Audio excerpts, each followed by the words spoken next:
come and meet her intended, she went with her immediately. "Oh, he isn't as handsome as yours," said the sister, "but he is much more courageous and daring."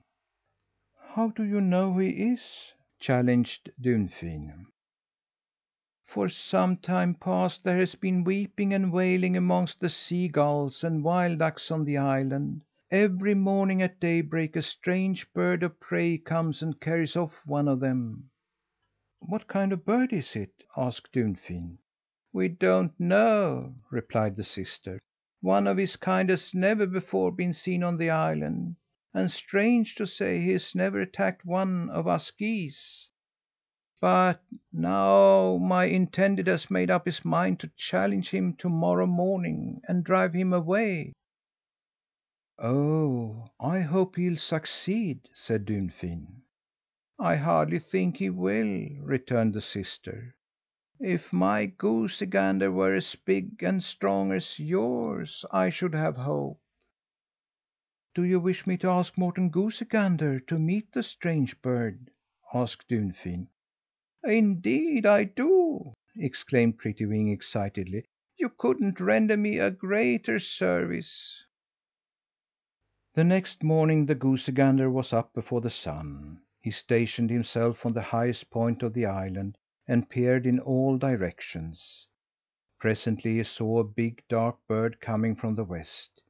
His wings were exceedingly large, and it was easy to tell that he was an eagle.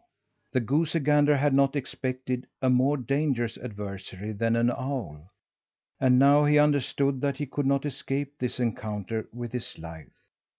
But it did not occur to him to avoid a struggle with a bird who was many times stronger than himself.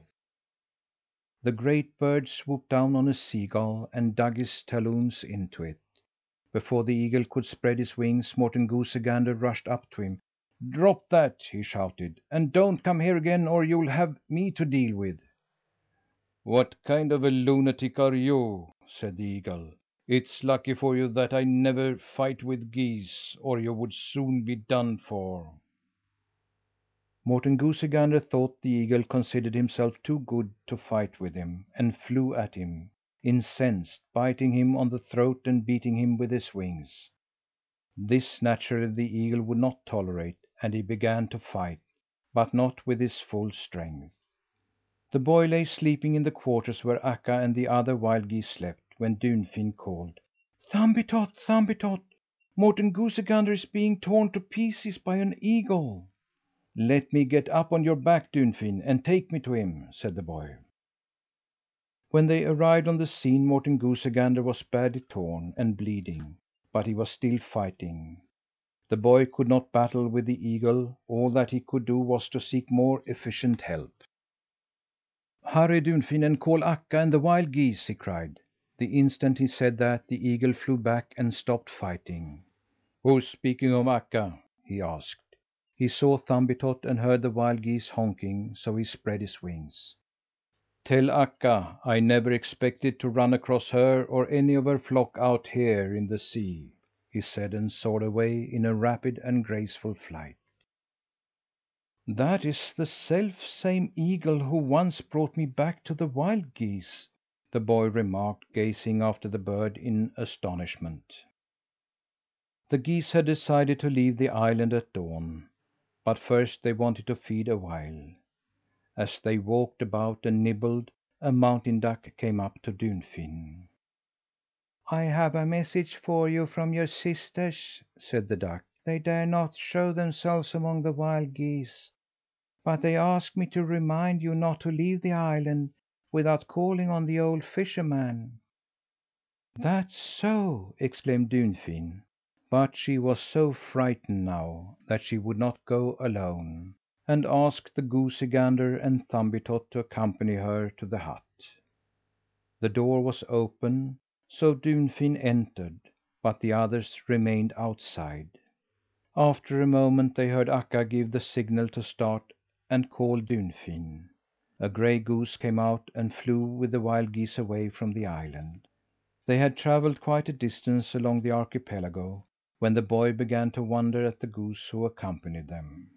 Dunfin always flew lightly and noiselessly, but this one laboured with heavy and noisy wing strokes.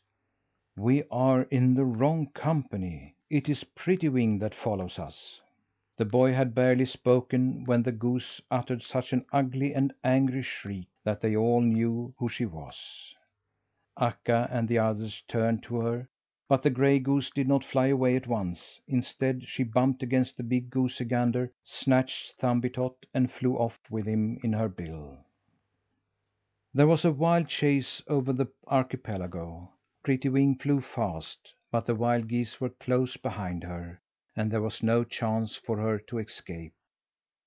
Suddenly they saw a puff of smoke rise up from the sea, and heard an explosion.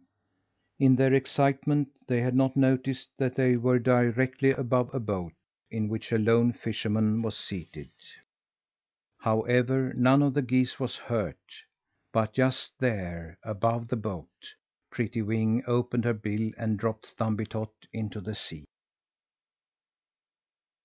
End of Dunfin. Read by Lars Rolander.